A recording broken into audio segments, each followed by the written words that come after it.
نحن نحيي الموتى ونكتب ما قدموا وآثارهم وكل شيء أحصيناه في إمام مبين صلى الله عليه وسلم. ایک آواز بلند سے بعد مل کے پڑھنا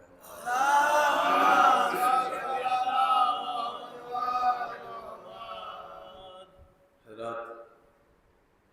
حیات بعد الموت وہ آپ جانتے ہیں کہ جس طریقے سے اسلام اور قرآن نے دنیا کو یہ سمجھایا ہے، دنیا کی کسی بھی کتاب میں اس خوبصورتی سے موت کے بعد والی زندگی کو نہیں پہچانا. پہلی اور آخری کتاب قرآن مجید اور اس موت سے اور اس حیات سے آپ حضرات سب سے زیادہ واقف ہیں دنیا میں. اس زمین کے اوپر اور اس آسمان کے نیچے. بہت اطمینان کے ساتھ پڑھنا چاہتا ہوں، وقت زیادہ ہو گیا، مجلس لیٹ ہو گئی ہے، یہ ختم ہونے کا وقت ہے، لیکن مجھے خیال ہے پریشان نہ ہوئیے. صرف ایک بحث، ایک رخ ہے اور اسی پر مجلس تمام ہو جائے گی کہ اللہ کے ناموں میں سے دو نام سب سے زیادہ ابھر کے صفاتی نام ابھر کے آتے ہیں. ایک رحمان ہے اور ایک رحیم ہے. رحمان اسم مبارک کے رحمان کا مظہر جو ہے وہ یہ دنیا ہے جس میں آپ اور ہم زندگی اس وقت گزار رہے ہیں. یہ اسم مبارک کے رحمان کا مظہر ہے. رحیمیت اس کے بعد والی جو دنیا ہے اس کے لیے مخصوص ہے. زندہ وہاں بھی رہنا، یہ تو میری اکثر اصطلاحیں آپ سنتے رہتے ہیں. زندہ یہاں بھی ہو، زندہ وہاں بھی رہنا ہے. مگر اس دنیا میں جو اس کا تقاضا ہے وہ تقاضائے رحمانیت ہے. وہ سب کو دے گا، موسیٰ کو بھی دے گا، فرعون کو بھی دے گا، جناب ابراہیم کو بھی دے گا، نمرود کو بھی دے گا، سب کو برابر سے دے گا. مگر رحیمیت وہ صفت ہے اس کی کہ جو وہ مخصوص ہے اس کے بعد والی دنیا جسے آپ آخرت کہتے ہیں. آخرت ایک دنیا ہے. آپ کیا سمجھتے ہیں کہ عرفات کے میدان میں جہاں حاجیوں کے خیمے لگتے ہیں وہاں ارواح جمع ہو جائیں گی، روحیں جمع ہو جائیں گی، وہاں حساب و کتاب ہو جائے گا؟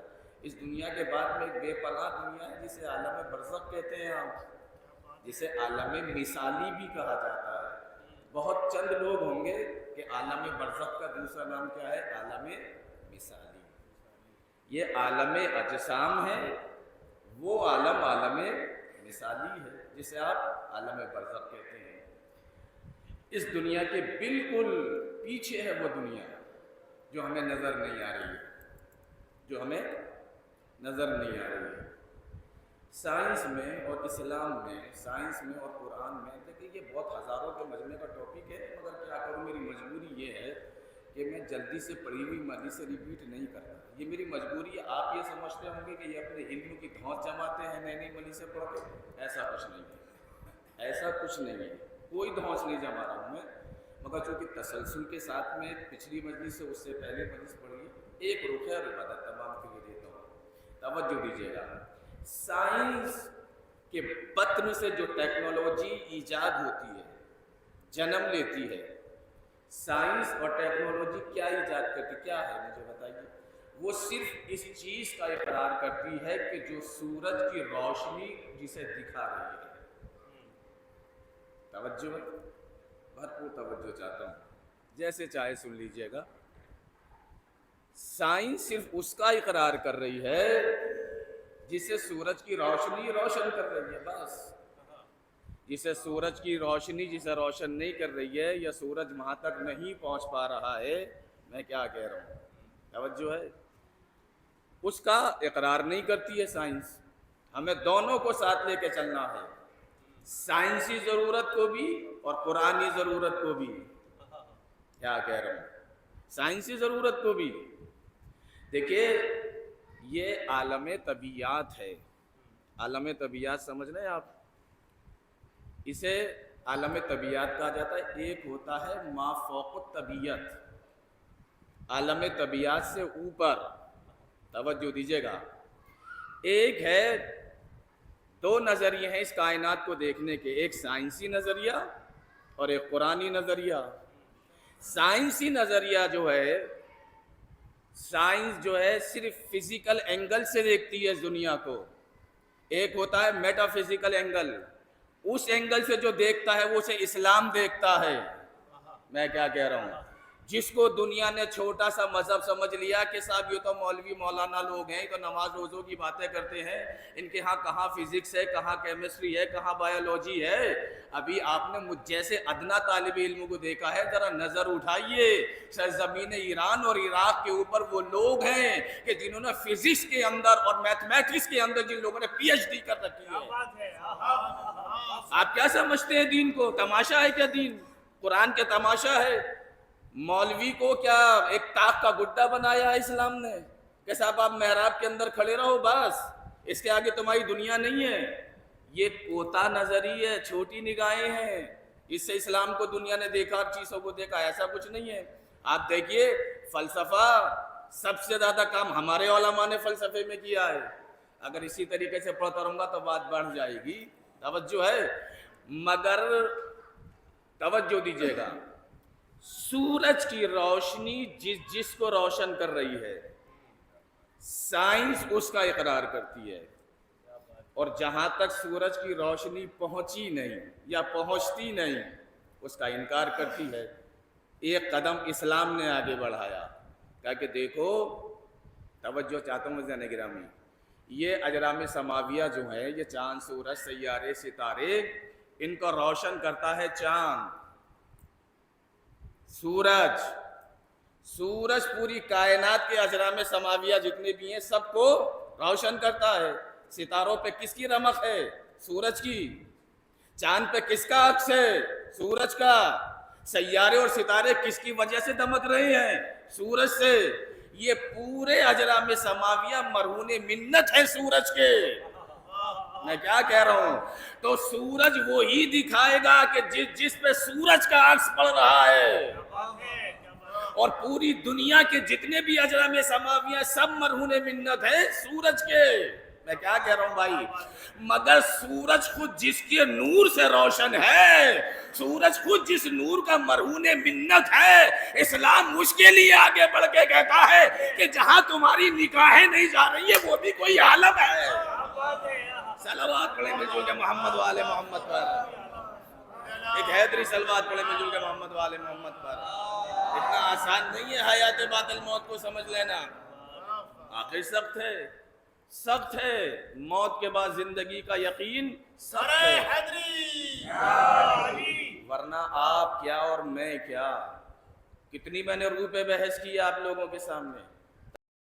یہ اتنا آسان نہیں ہے مرنے کے بعد کی زندگی کو سمجھ لینا. اس لیے کہ ابراہیم جیسا پیغمبر، دیکھیں دقیق تو ہے، آسان تو نہیں ہے، سخت ہے مسئلہ. اگر سخت نہ ہوتا تو جناب ابراہیم جیسا پیغمبر کیوں کہتا رب ارینی کیف تحیی الموتی؟ کیا کہہ رہا ہوں؟ پروردگار تو مجھے دکھا دے کہ تم مردوں کو کیسے زندہ کرے گا. یا کرتا ہے. تو آواز مشیات آئی تھی نا کہ ابراہیم کیا ایمان نہیں رکھتے ہو؟ کہا کہ ہاں ایمان تو رکھتا ہوں، ولیکن لیطمئن قلبی، چاہتا یہ ہوں کہ اطمینان قلب حاصل ہو جائے.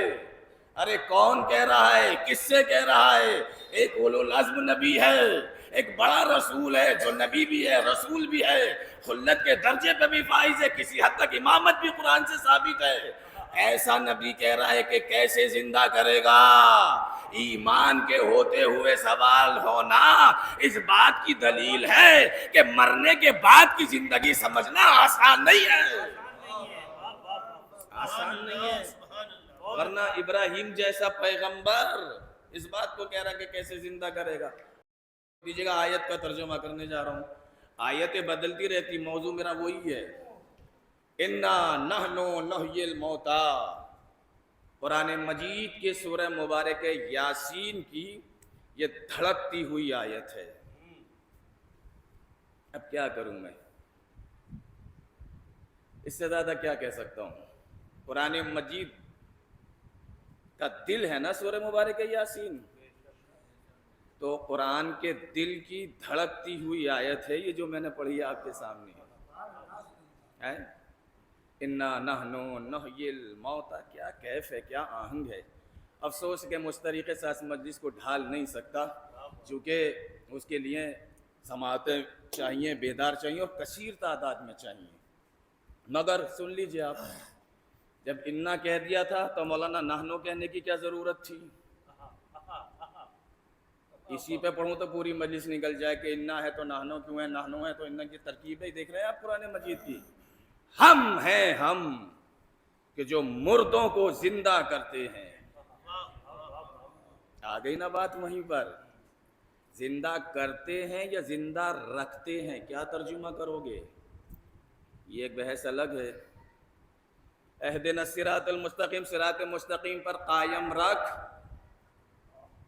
یا سیدھا راستہ دکھا، کیا ترجمہ کرو گے؟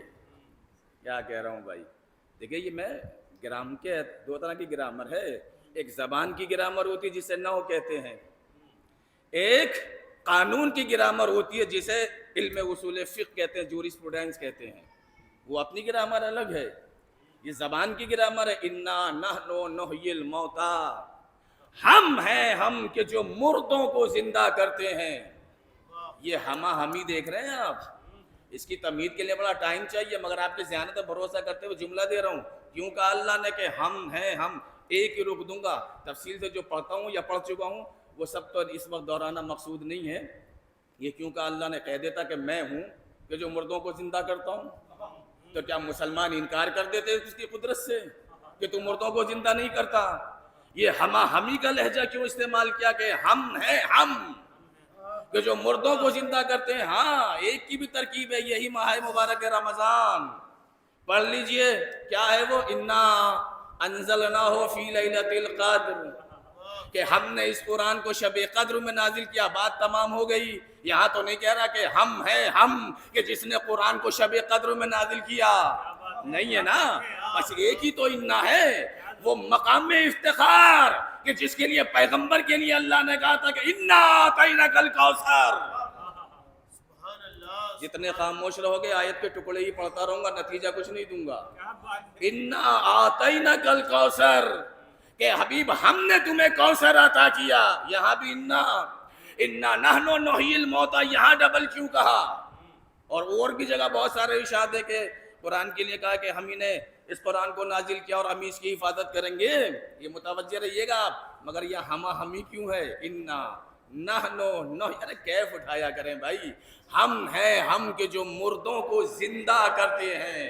یہ سورہ مبارک ہے یاسین ہی میں کیوں آئی آیت، اور آیت کا نمبر بھی 12. کیا کہہ رہا ہوں، توجہ ہے؟ دیکھیں جو حضرات ماشاءاللہ قرآنی ذوق رکھتے ہیں، دیکھیں شجاع بھائی نے پھڑک کے داد دی ہے، کیونکہ ماشاءاللہ اکثر جو لوگ تلاوت کرتے ہیں ان کا حال یہی ہوتا ہے. آیت نمبر 12 اور 12 میں سورہ مبارک یاسین میں کہا کہ ہم ہیں ہم کہ جو مردوں کو زندہ کرتے ہیں، مردوں کو زندہ کرتے ہیں. یہ آیت اللہ نے سورہ یاسین ہی میں کیوں رکھی؟ موت سے متعلق تو بہت ساری آیتیں ہیں، مگر اس انداز کی آیت اس میں کیوں رکھی؟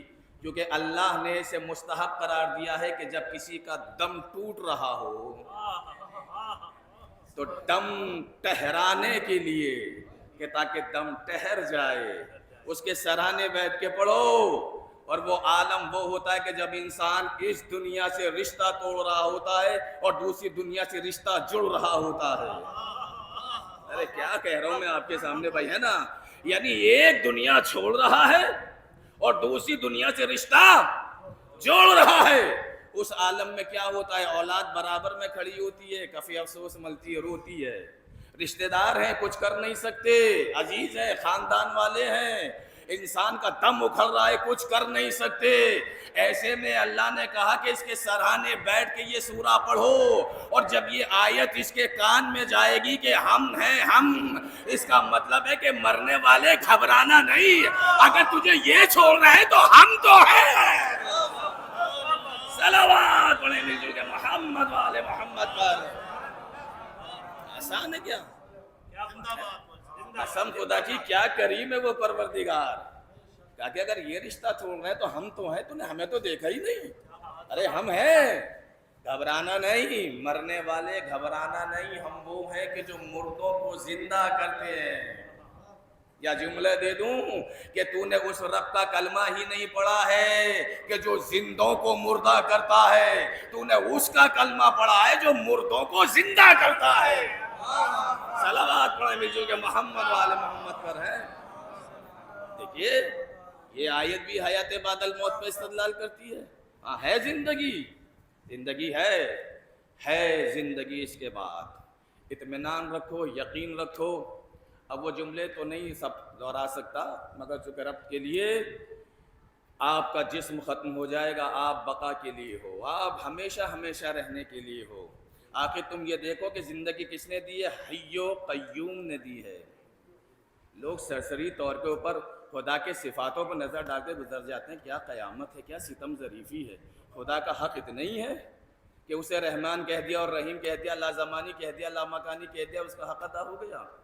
لفظوں سے تو حق ادا ہو ہی نہیں سکتا۔ لفظ سے آپ کہہ سکتے ہیں کہ وہ مکانی نہیں ہے، ثابت کیسے کرو گے کہ وہ لامکانی ہے؟ جارچے میں 90 سال کی عمر ملی تھی، 90 سال تک یہی کہتے کہتے مر گئے، تو لازمانی ہے، تو لامکانی ہے۔ حق ادا ہو گیا 90 سال میں؟ نہیں ہوگا۔ سمجھائے گا کون کہ کیسا وہ لازمانی ہے، کیسا وہ لامکانی ہے؟ میرے بندے تجھے زندگی حی و قیوم نے عطا کی ہے۔ حی و قیوم کا مطلب سمجھتے ہو؟ وہ خود زندہ ہے، تجھے زندہ نے زندگی عطا کی ہے، اور جس کی شان یہ ہے کہ جو وہ بندے کو دے دیتا ہے تو واپس نہیں لیتا۔ تو تو نے کیسے سمجھ لیا کہ ہم تجھے زندگی عطا کر کے واپس لے لیں گے؟ نہیں، تجھے زندہ رہنا ہے، ہم نے تجھے زندگی کے لیے بھیجا ہے۔ اب یہاں تک میرے ساتھ آ گئے ہو تو ایک بحث اٹھا رہا ہوں، توجہ سنیے گا، اور یہی حاصل ہے مجلس کا، اس کے بعد مجلس تمام کر دوں گا۔ دیکھیے انسان اپنا نفس اور اپنا روح کے ان مفاہیم تک نہ پہنچ پایا جب تک انسان ثنویت کو درمیان سے نہ نکالے گا۔ ثنویت یعنی دوئی۔ پوری دنیا کا انسان اپنے جسم اور روح، ثنویت یعنی کیا؟ سمجھ میں آ رہی ہے بات؟ یعنی جسم الگ ہے، روح الگ ہے۔ فلسفہ اٹھا رہا ہوں یہاں سے، دل تھام کے بیٹھے گا، کلیجہ تھام کے بیٹھیے گا۔ جسم الگ ہے، روح الگ ہے۔ سب یہی کہتے کہ انسان دو چیزوں کا مجموعہ ہے۔ ارے بولو بھائی، اتنا بھی ڈوب کے نہ سنیں کہ آپ کا ذاکر ہی ڈوب جائے۔ میں سمجھ رہا ہوں کہ یہ مطالب آسانی سے ممبر سے بیان نہیں کیے جاتے تو مجمع بچہ حیرت میں دیکھتا ہے۔ دیکھو، سمجھو سمجھو سمجھو، مگر یہ بھی ہے کہ تھوڑا تھوڑا سہارا بھی ملتا رہے۔ یہی تو عام طور پر تصور ہے کہ انسان جسم اور روح دو چیزوں کا مجموعہ ہے۔ آج یہ ڈاؤٹ کلیئر ہو جائے گا۔ آپ ایک وحدت ہیں، آپ ایک وحدت ہیں، آپ جسم اور روح کے مجموعے کا نام نہیں ہے، آپ ایک ہی حقیقت ہیں۔ کہاں سے لفظ لے کر آؤں؟ آپ جسم اور روح کا مجموعہ نہیں ہے، آپ ایک ہی وحدت ہیں، ایک حقیقت ہے آپ۔ اس کی میں مثال جلدی سمجھانے کے لیے دے دوں، توجہ دیجیے گا۔ یہ ہاتھ ہے آپ کا، ایک اس کا کف دست ہے، ایک اس کی پشت دست ہے۔ یہ سامنے کا حصہ ہے، یہ پیچھے کا حصہ ہے۔ پشت دست کے مقابلے میں کف دست کا رنگ تھوڑا لطیف ہوتا ہے۔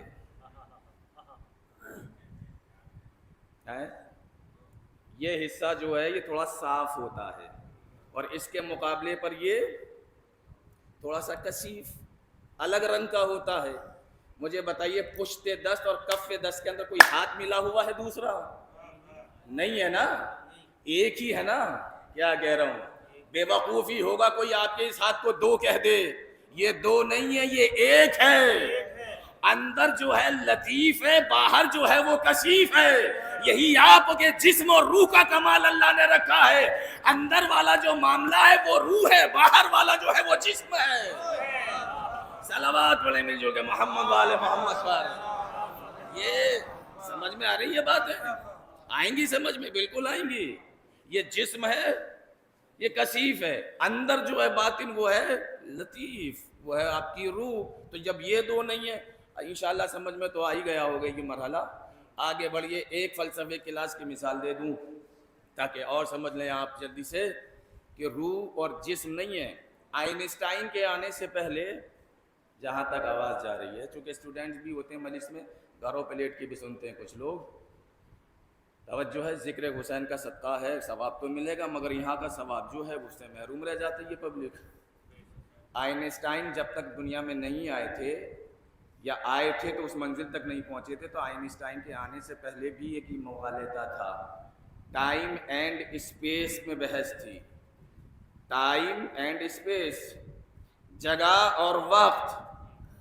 آئنسٹائن نے آنے کے بعد میں جگہ اور وقت میں سے اور کو نکال دیا.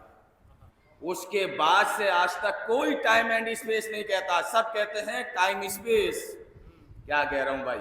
اسی طریقے سے جو آپ سمجھتے ہیں کہ جسم اور روح، میں یہ چاہتا ہوں کہ جسم اور روح کے بیچ میں سے یہ اور نکل جائے، مسئلہ حل ہو جائے گا.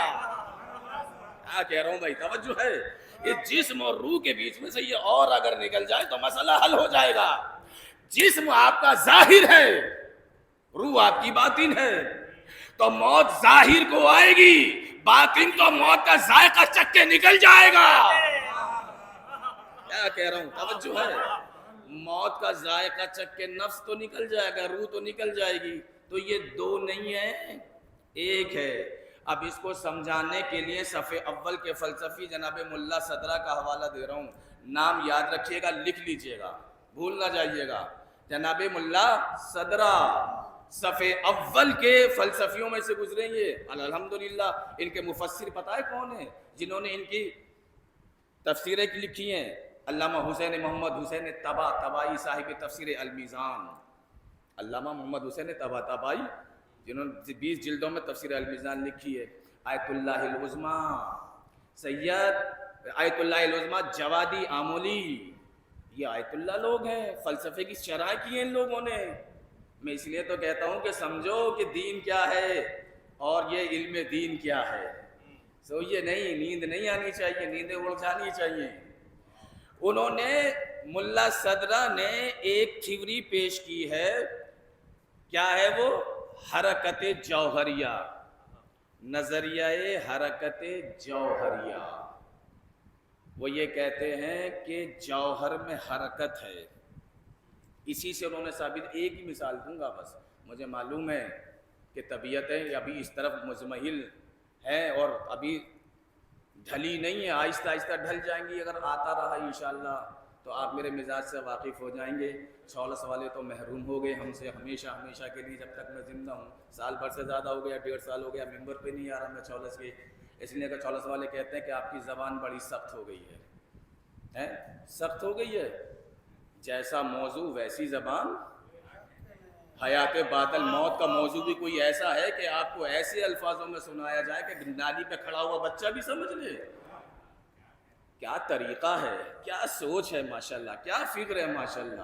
اللہ سلامت رکھے ایسی فکروں کو. ہے تو ایک نوجوان نے مجھ سے کہا کہ مولانا بہت سخت زبان کر لی ہے آپ نے ممبر پہ آتے آتے. میں نے کہا بھائی مجھے اردو نہیں آتی ہے، تم نے کہا ہے تو میں متوجہ ہو گئی ہوں. اب کوئی ٹیچر لگاؤں گا اردو کا تاکہ میری اردو صحیح کرا دے. اور کیا کہہ سکتا تھا، اس سے زیادہ اور کیا کہہ سکتا تھا. توجہ رکھیے گا. ملا صدرہ کا فلسفہ تھیوری جو ہے نظریہ حرکت جوہریہ، انہوں نے یہ کہا ہے، ان کا فلسفہ ہے وہ یہ کہتے ہیں. توجہ برقرار رکھیے گا. جسم اور روح کی بحث ہے تھوڑی سی، اسے برداشت کیجیے اگر آپ کے کام آئے گی. جسم اور روح دو نہیں ہے. فلسفہ یہ ہے کہ متوجہ رہیے گا کہ الجسم، کہ آپ کا جسم، آپ کی روح. الجسم حدوث کی لفظ انہوں نے استعمال کی ہے کہ اس جسم کے لیے، اس روح کے لیے آپ کے لیے اولاً جسم کا ہونا ضروری ہے. وروحانیت البقاء، مگر روح کے باقی رہنے کے لیے جسم کی ضرورت نہیں ہے. کیا کہا میں نے؟ توجہ ہے. توجہ ہے کہ آپ کے روح کے لیے، آپ کی جان کے لیے، آپ کے نفس کے لیے ابتداءً آپ کے جسم کا ہونا ضروری ہے. جسم نہیں ہوگا تو روح نہیں ہوگی. مگر جب روح اس میں آ جاتی ہے اور پیدا ہو جاتی ہے، اسی میں سے اوپر سے نہیں ڈالی جاتی ہے. یہ لطف الہی ہے. میں کیا کہہ رہا ہوں؟ یہ لطف الہی ہے. اسی میں سے پیدا ہوتی ہے. مگر اس کے باقی رہنے کے لیے جسم کا رہنا ضروری نہیں ہے. اب اس کو سمجھیے کیسے میں سمجھاؤں آپ کو. برقرار رکھیے گا توجہ. ماشاءاللہ سن تو رہے ہیں آپ، سمجھ تو رہے ہیں. کون کہتا ہے مجھے آپ سے حسن ظن نہیں ہے؟ بھائی میں چھوٹا سا طالب علم ہوں. اپنے علاقے کے جتنے بھی مولوی حضرات ہیں وہ سب مجھ سے بہت بڑے ہیں. میں ان کے قدموں کی دھول بھی نہیں ہوں. میں آپ کے قدموں کی بھی دھول نہیں ہوں. میں بہت بڑی بات کہہ رہا ہوں. مگر میرا اس فقیرانہ انداز کو آپ ذرا سا قبول فرمائیے کہ روح کے لیے جسم کا ہونا ضروری ہے ابتداءً، مگر روح کے باقی رہنے کے لیے جسم کا ہونا ضروری نہیں ہے. یہ بغیر جسم کے باقی رہ سکتی ہے. کیا کہہ رہا ہوں؟ توجہ ہے. اسی چیز کو تو سمجھانے کے لیے میں آج آپ کے سامنے آیا ہوں. جب تک کہ مجلس سنیے سب کے ایک طرف یہ فلسفہ سمجھیے. اب میں اس کی ایک مثال دے دوں. ایک گلاب کا پودا لگانے کے لیے آپ ایک قلم لیجئے. کاہے کی قلم لیں گے آپ؟ گلاب کی. ایک ٹکڑا ہی تو ہوتا ہے گلاب کا، ایک ٹکڑا ہوتا ہے. اس ٹکڑے کے اندر کو جب آپ سونگیں گے تو اس گلاب کا جو ٹکڑا ہوتا ہے لکڑی کا، اس میں گلاب کی خوشبو نہیں ہوتی. نہیں ہوتی. آپ اسے زمین میں لگائیے. جب زمین میں لگا دیں گے اسے ہموار کر دیجئے. اب زمین جانے مالک زمین جانے. یہی ہوتا ہے یا نہیں ہوتا ہے؟ ہمارے علاقے میں تو یہ زمین کی باتیں سمجھ میں آنی چاہیے. ایک ٹکڑا لگایا آپ نے گلاب کی قلم. دیکھیں قلم بھی دو طرح کی ہوتی ہے، ایک مذکر ایک مؤنث. جس سے آپ لکھتے ہیں وہ مذکر ہے، جو لگائی جاتی ہے وہ مؤنث ہے. گلاب کی قلم لگائی آپ نے زمین میں. ابتداءً کچھ دن کے بعد وہ بڑھنا شروع ہوگا اور ایک وقت وہ آئے گا کہ وہ رک جائے گا.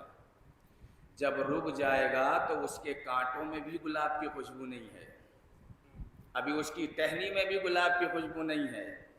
اس کے بعد ایک وقت وہ آتا ہے کہ اس کے اندر کلیاں چٹکتی ہیں. جب کلیاں چٹکتی ہیں تو کلیاں جب پھول بنتی ہیں گلاب کا تو قدرتی طور پر اسی کے اندر سے ایک مخصوص خوشبو ہے جو نکلتی ہے. کیا کہہ رہا ہوں میں؟ توجہ ہے یا نہیں ہے؟ نہ لکڑی کے ٹکڑے کے اندر خوشبو تھی، نہ اس زمین کے اندر آپ نے گلاب انجیکٹ کیا تھا، نہ آپ نے اس کو اتنے گلاب سے سینچا تھا. وہی نہر کا پانی تھا، وہی کنویں کا پانی تھا، وہی نلوں کا پانی تھا جس سے آپ باغات سینچتے ہیں. وہی پانی سے بھی تو گلاب سینچا آپ نے. مگر یہ فطرت نے بتایا کہ ایک وقت آتے آتے قدرتی طور کے اوپر اسی کے اندر سے الگ سے آپ گلاب نہیں چھڑکیں گے. اس کے اوپر اسی کے اندر سے ایک گلاب کی خوشبو پیدا ہوگی. جب گلاب کی خوشبو پیدا ہو گئی، اب اگر کوئی عطر کشید کرنے والا آیا جو عطر گلاب نکالتا ہے، میں کیا کہہ رہا ہوں متوجہ رہیے گا. اب جب وہ عطر نکال لے گا تو عطر اپنے ہنر سے نکال تو لے گا، مگر گلاب کا پھول رزق خاک بن جائے گا. کیا کہہ رہا ہوں؟ گلاب کا پھول رزق خاک بن جائے گا. اس کی پتیاں خاک میں مل جائیں گی مگر عطر گلاب باقی رہے گا. اب یہ عطر نکالنے والے کی قوت اور حکمت کے اوپر ہے کہ اسے کب تک باقی رکھے. میں کیا کہہ رہا ہوں؟ توجہ ہے. ارے جب عام سا گلچی اور عطر نکالنے والا، تو میں یہ کہنا چاہ رہا ہوں کہ ابتداءً ہے نا گل کے عطر کے لیے پھول کا ہونا ضروری تھا، مگر عطر باقی رہنے کے لیے گلاب کا رہنا ضروری نہیں ہے. توجہ ہے. گلاب کا رہنا ضروری نہیں ہے. اسی طریقے سے روح انسانی کے لیے ابتداءً جسم کا ہونا ضروری ہے، مگر اس کے باقی رہنے کے لیے جسم کا رہنا ضروری نہیں ہے. آپ سے کس نے کہہ دیا؟ یہ روح باقی رہے گی آپ کی.